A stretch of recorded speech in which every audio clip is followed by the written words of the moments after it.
Assalamualaikum warahmatullahi wabarakatuh. Sebelum kita mulai belajar, mari kita berdoa terlebih dahulu. Bismillahirrahmanirrahim. Raditu billahi rabba wa bil islami dina wa bi Muhammadin nabiyya wa rasula. Rabbi zidni ilma warzuqni fahma. Amin. Semoga dengan bacaan doa sebelum belajar ini kita dipermudah untuk mendapatkan ilmu dan dipermudah dalam memahami materi yang akan Pak Guru sampaikan. Amin. Siswa kelas 3 yang solid dan solihah, berikut adalah daftar hadir atau daftar siswa kelas 3 SD Negeri 1 Samatan.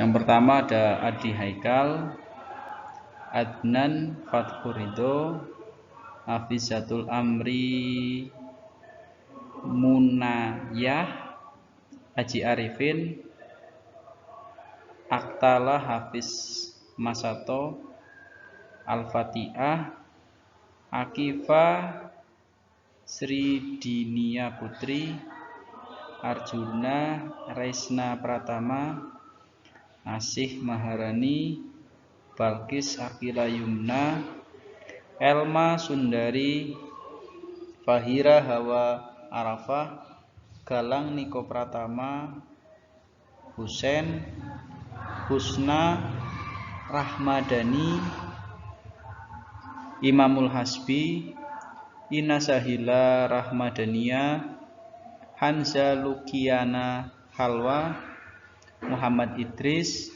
Muhammad Safiq Safi'i Munandar, Nafiza, Nazila Raisa Ramadhani, Nazwa Cahyani Amalia, Nur Ayati, Puji Kurnia, Queen Nadine Malika, Rahmadayanti, Ramadhani Zakaria, Restiana, Revan Maulana, Rizky Setiawan, Saskia Rara Renita, Siva Indriani, Taufikur Rahman, dan terakhir adalah Muhammad Gibran. Ya, itu adalah daftar siswa kelas 3 SD Negeri Samatan yang solid dan solihah. Sebelum kita mulai belajar, sudah Pak Guru bacakan terlebih dahulu.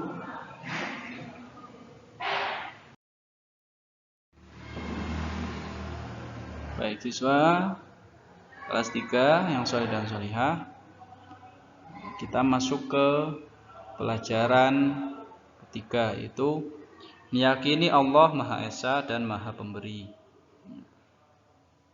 Adapun tujuan pembelajarannya yaitu yang pertama menyebutkan arti Allah Subhanahu wa taala itu Maha Esa dengan benar.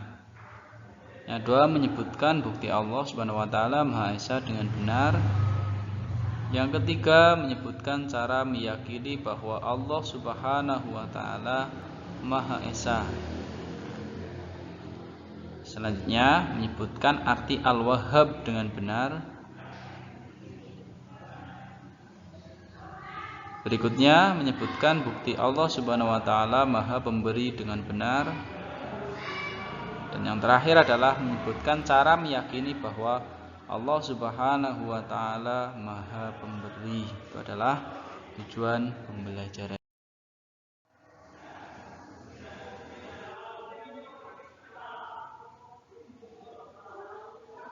Kita masuk ke materi yang pertama, yaitu Allah Maha Esa. Allah Maha Esa itu apa sih? Tentu saja kita sering mendengar bahwasanya Allah itu Maha Esa. Bahkan dalam Pancasila itu yang pertama adalah sila yang pertama adalah ketuhanan yang Maha Esa. Nah, di situ ada kata-kata Maha Esa. Nah, pada kali ini kita akan belajar apa sih arti dari Allah Maha Esa itu. Nah, Jadi Allah Maha Esa artinya Allah Subhanahu wa Ta'ala adalah satu atau tunggal, tidak ada duanya. Allah itu hanya ada satu dan satu-satunya, dan tidak ada Tuhan selain Allah. Hanyalah Allah Subhanahu wa Ta'ala yang wajib kita sembah. Allah Subhanahu wa Ta'ala tidak beranak dan tidak pula diperanakan. Nah, ini disebutkan dalam surat Al-Ikhlas bahwasanya lam yalid wa lam yulad. Nah, Allah Subhanahu wa Ta'ala itu tidak beranak dan tidak pula diperanakan. Yang terakhir, tidak ada sesuatu pun yang bisa menyamai Allah. Nah, jadi Allah Subhanahu wa Ta'ala itu berbeda dengan ciptaannya atau dengan makhluk. Semua yang ada di muka bumi ini itu namanya makhluk, sedangkan Allah itu namanya Khalik atau pencipta.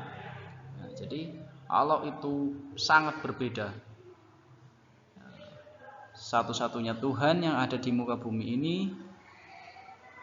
yang menguasai segala yang ada dan segala yang diciptakan oleh Allah.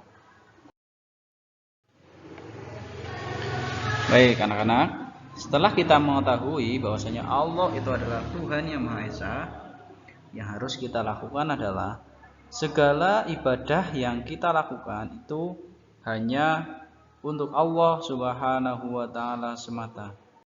Jadi tidak boleh kita beribadah itu bukan untuk Allah atau untuk selain Allah. Artinya kita tidak boleh menyekutukan Allah. Beribadah hanya kepada Allah Subhanahu wa Ta'ala. Apa yang harus kita lakukan? Yang pertama yaitu harus beribadah hanya kepada Allah. Tidak boleh misal beribadah menyembah batu atau menyembah kuburan atau menyembah pohon, itu tidak boleh. Harus menyembah Allah Subhanahu wa Ta'ala. Yang kedua, tidak boleh menghambakan diri kepada selain Allah. Nah, pokoknya kita hanya boleh menghambakan diri kepada Allah Subhanahu wa Ta'ala. Berikutnya, tidak boleh menyekutukan Allah dengan sesuatu apapun. Pokoknya apa saja. Baik itu orang yang dianggap sakti atau tempat yang dianggap angker, itu kita tidak boleh menyekutukan Allah dengan hal-hal semacam itu. Pokoknya harus yakin bahwasanya segala ibadah yang kita lakukan itu hanya untuk Allah Subhanahu wa Ta'ala. Yang berikutnya, tidak boleh meyakini pada ramalan-ramalan nasib. Pokoknya hukum mempercayai ramalan itu adalah haram atau tidak boleh.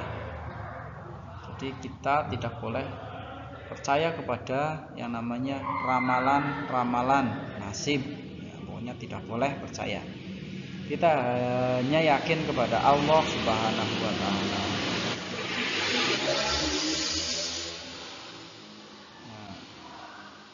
Yang berikutnya, setelah kita tidak percaya kepada ramalan, kita sudah yakin hanya beribadah kepada Allah.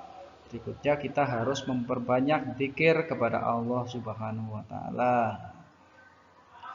Terutama kita harus membiasakan zikir setelah sholat, yaitu pertama baca Subhanallah 33 kali, Alhamdulillah 33 kali, Allahu Akbar 33 kali, dan La ilaha illallah 33 kali, atau zikir-zikir yang lain. Pokoknya semua zikir yang membuat kita mengingat Allah Subhanahu wa Ta'ala itu harus sering kita lakukan, harus sering kita perbanyak.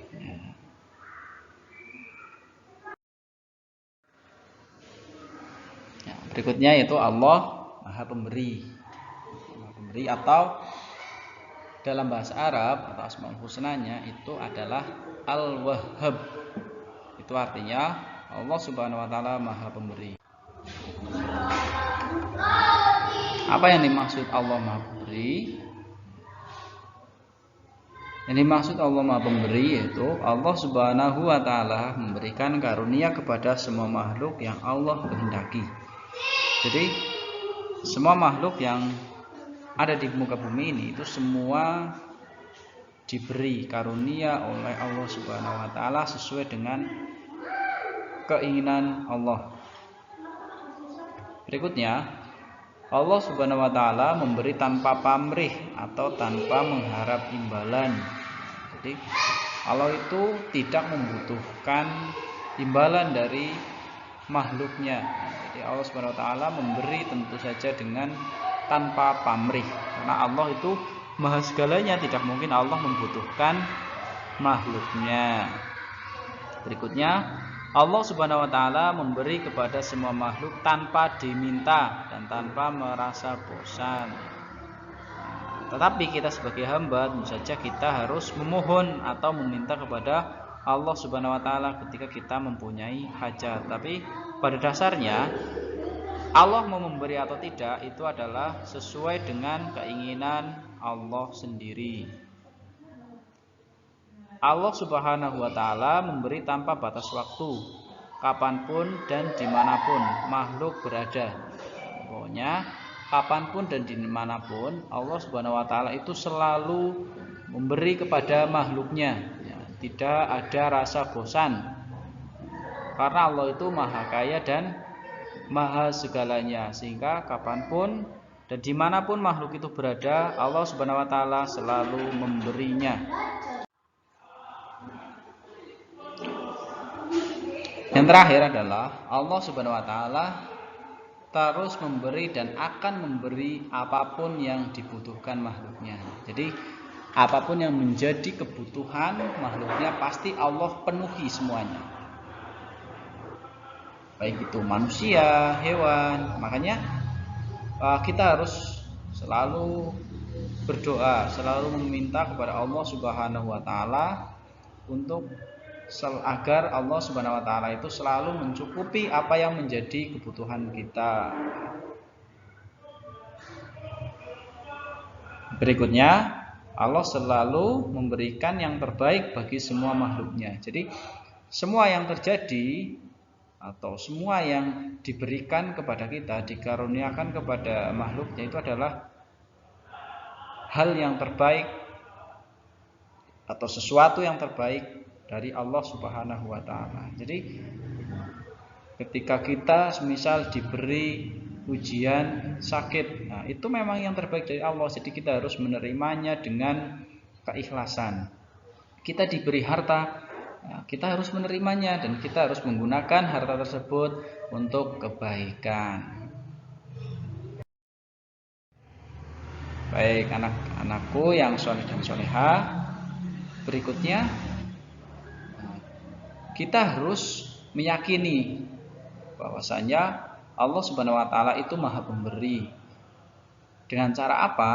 Nah, yang pertama, suka memberikan sesuatu kepada orang lain, saja sesuatu yang masih layak atau sesuatu yang patut untuk diberikan kepada orang lain, bukan kita memberikan sesuatu yang tidak layak. Nah, misal kita memberikan bantuan kepada korban yang terkena bencana alam, nah tentu saja kita harus memberikannya sesuatu yang masih layak atau masih bisa digunakan. Nah, jangan kita memberikan baju yang sudah rusak, itu tidak boleh. Kita harus memberikannya itu barang-barang yang masih layak atau masih bagus. Nah, bahkan disebutkan bahwasanya kita harus memberikan sesuatu yang kita senangi. Nah, itu kita akan menjadi muslim yang sejati. Kita sukai sehingga orang yang kita kasih itu merasa senang. Nah, itu adalah salah satu cara meyakini pengakuan bahwasanya Allah Subhanahu wa taala itu Maha Pemberi. Yang berikutnya, memberikan sesuatu kepada orang lain dengan ikhlas. Nah, jadi ketika kita memberi itu syaratnya harus ikhlas. Ikhlas itu kita tidak mengharapkan embel-embel apapun. Nah, pokoknya hanya Allah yang akan membalasnya, atau lillahi ta'ala. Ikhlas itu kita benar-benar tulus. Tidak boleh kita mengharapkan imbalan dari apa yang kita berikan. Itu namanya tidak ikhlas. Yang berikutnya, memberi kepada orang tanpa diminta atau disuruh. Nah, ini yang terbaik. Jadi ketika kita merasa mempunyai kelebihan harta, itu kita harus punya inisiatif untuk memberikan kepada orang yang membutuhkan. Dan yang terakhir adalah berusaha memberikan sesuatu kepada orang lain sesuai dengan kemampuan. Jadi jangan menunggu kita itu kaya lalu kita bersedekah atau kita memberi kepada orang lain, itu jangan. Tapi sesuai kemampuan kita. Nah, misal kita punya uang hanya 20.000. Nah, kita hanya bisa memberi kepada orang lain itu hanya 1.000, itu tidak apa-apa. Kita mulai dari hal yang kecil. Nah, kita tidak perlu menunggu kaya terlebih dahulu lalu kita memberinya banyak, itu tidak perlu. Nah, kita punya berapapun kita harus mempunyai mental atau mempunyai karakter sifat suka memberi kepada orang lain, tentu saja sesuai kemampuan kita. Baik anak-anak kelas 3 yang solih dan solihah, nah, sekian untuk materi kali ini. Apabila ada pertanyaan, anak-anak semua bisa tanyakan melalui WA ke WA Pak Guru ya. Mari kita tutup dengan membaca surat Al-Asr bersama. Bismillahirrahmanirrahim. Wal 'asri innal insana lafi khusrin illa alladziina aamanu wa 'amilus shalihati wa tawashaw bil haqqi wa tawashaw bis sabr. Alhamdulillahi rabbil alamin. Sekian dari Pak Guru. Assalamualaikum warahmatullahi wabarakatuh.